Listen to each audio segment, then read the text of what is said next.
Hi there guys, my name is Jacob and welcome back to the channel.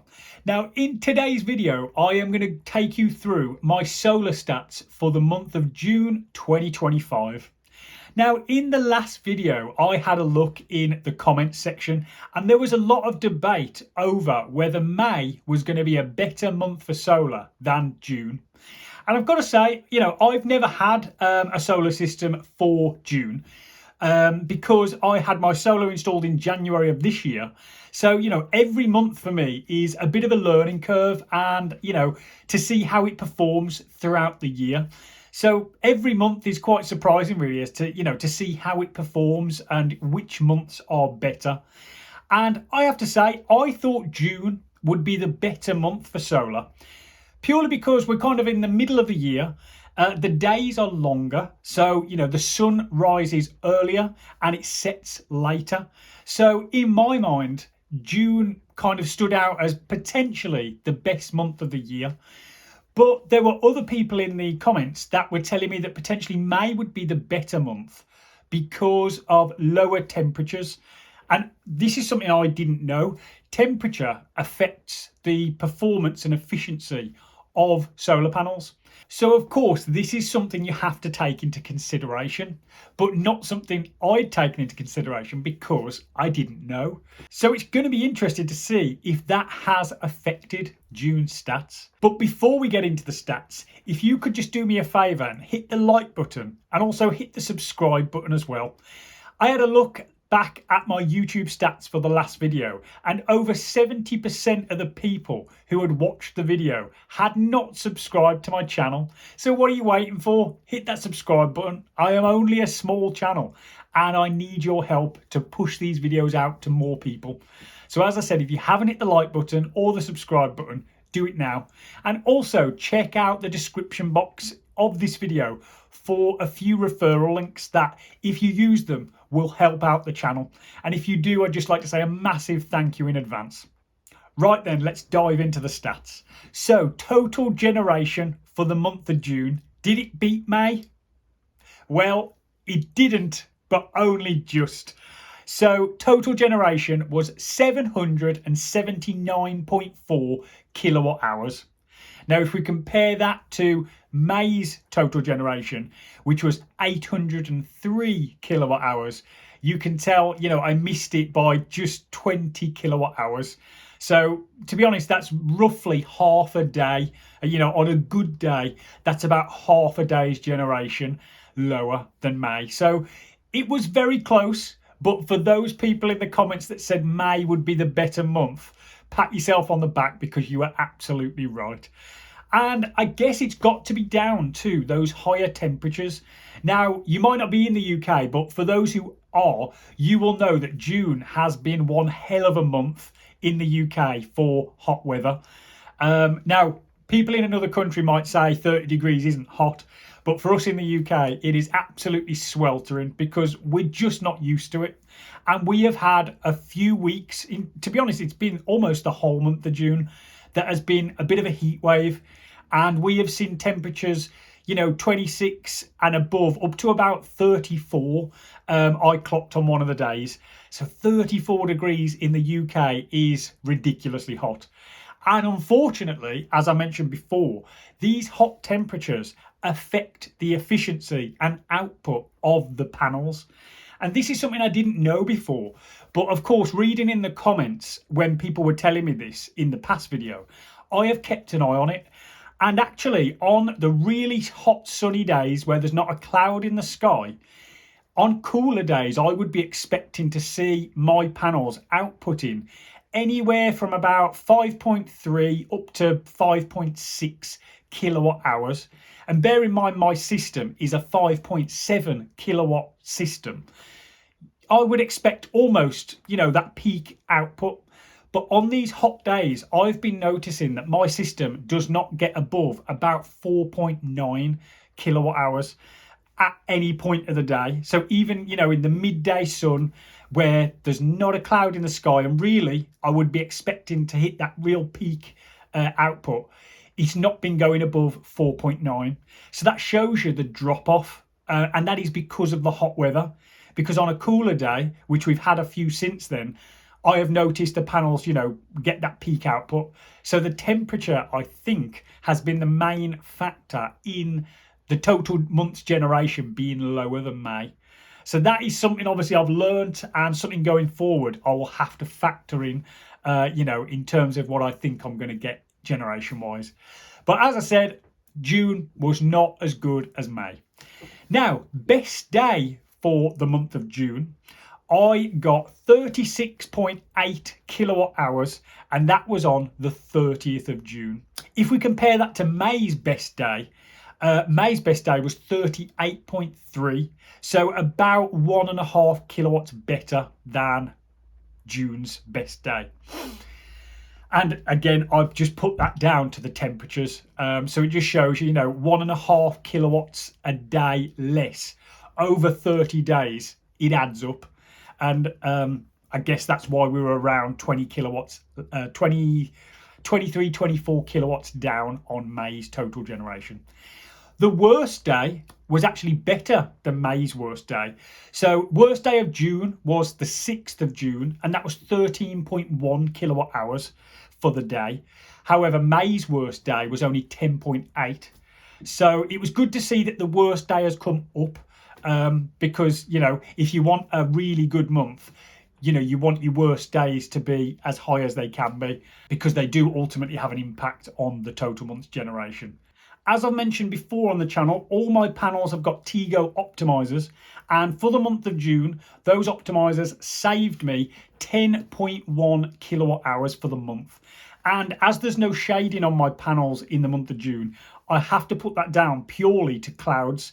Obviously, there were a few days where, even though it was really hot and really sunny, there was clouds in the sky. And when that happens, of course, shading comes on the panels.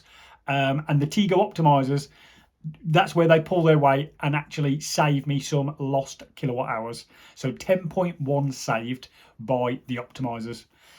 So total generation for the year so far, and this runs all the way to the end of June, and it starts on January 22nd, as that is when my panels went live. And total generation for the year comes to 3.2 megawatt hours. So that is a lot of energy generated from a system that is only 5.7 kilowatt hours. I think that is really good. Now, when I look at my suppliers' forecasts when they installed the panels, they estimated I would generate around 4,600 kilowatt hours for the year. Now, at the end of June, I have already done 3.2 megawatts, which is 3,200. So I am well on my way to smashing that estimation, to be quite honest. I think I'll be in the fives, maybe even pushing up to 6,000. So, really good numbers, and it means I have beat the estimate by quite a lot, to be quite honest. Now, moving on, we've got costs for the month. So, yes, I've got solar panels, but of course, there are costs associated with being connected to the grid. So my electric costs for the month, now obviously this includes the standing charge. My cost was £22.88, and that is for buying 77.1 kilowatt hours from the grid and the standing charge on top. Now, you might be asking, why do I buy energy from the grid when I have generated over 770 kilowatt hours for the month? And that's purely because occasionally I will top up my battery overnight, and that just keeps it topped up. So by the time the sun comes up in the morning, I am exporting as much of that energy to the grid as I can.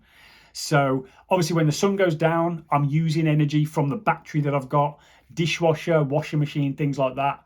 And then overnight I top it back up, and that's where those costs come from. Now, my average cost per kilowatt hour that I bought was 9.08 pence per kilowatt hour. Now, I'm on a tariff called Octopus Go, and on that tariff, I can buy energy overnight at 8.5 pence per kilowatt. So that is what I do. I charge my battery at 8.5 pence per kilowatt. But as my average is just over 9, there obviously were a few kilowatt hours in the month that have just pushed me over from 8.5 up to 9 pence a kilowatt.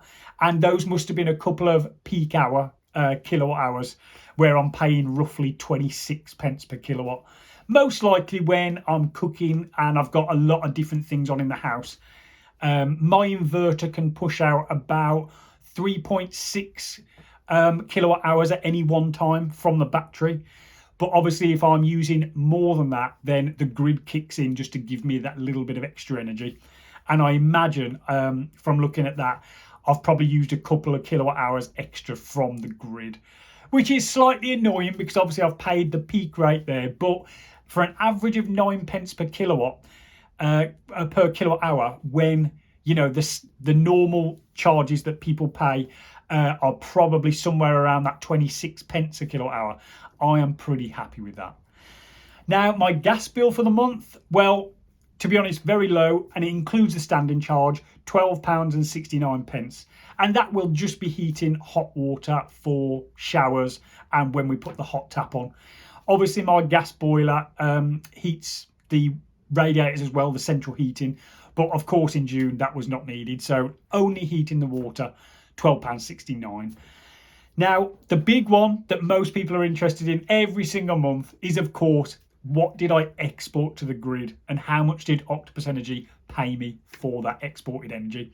Well, they paid me £103.91, and that was for sending 692.7 kilowatt hours to the grid. So a substantial amount of energy, and the majority of what I actually generated for the month.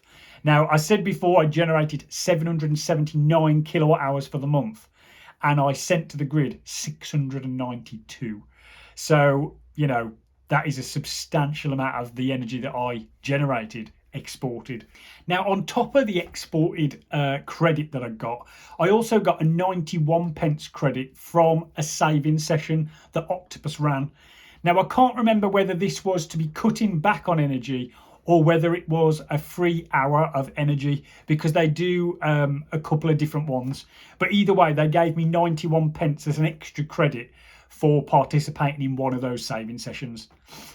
Now, my total energy bill for the month of June, when you factor in the export credit that they gave me, minusing off my electric cost and my gas costs for the month, came to a credit of £69.25. So overall, Octopus Energy have paid me again another £69 for the month. So I don't owe them anything. It's them that owe me. And of course, this is, I don't know, the fourth, maybe fifth month in a row this year that Octopus have paid me, which, I still don't get tired of seeing. I had my panels installed in January, and that was basically the last time I paid an energy bill, which honestly, I just think it's amazing. I've paid energy bills for years and years and years, and I hated doing it. £100 or more a month going to pay for electric and gas, and now, not only am I not paying that £100, but they're also paying me £69 for the month. It's a huge saving, and it really shows it's a worthwhile investment to get a solar panel and battery system installed in your house. But let me know, guys, if you have got your own system installed. Let me know what your stats were like for the month of June. I'm always super excited to see how mine compare to other people's. And let me know if you enjoyed this video. It's always great to get some feedback from people in the comments. Now, for the next solar video, I was actually thinking of doing a 6-month review. So rather than just a monthly roundup of the figures, I was going to do a 6-month review. So let me know down in the comments as well if you would like that, or if you prefer me to just carry on with the monthly roundup numbers. Right then, guys, I'll leave it there. If you enjoyed this video, remember, hit that like button and hit that subscribe button if you are not already subscribed. It really helps the channel and pushes my videos out to more people. Right then, I'll leave it there, guys. Again, thank you for watching, and I will catch you in the next one.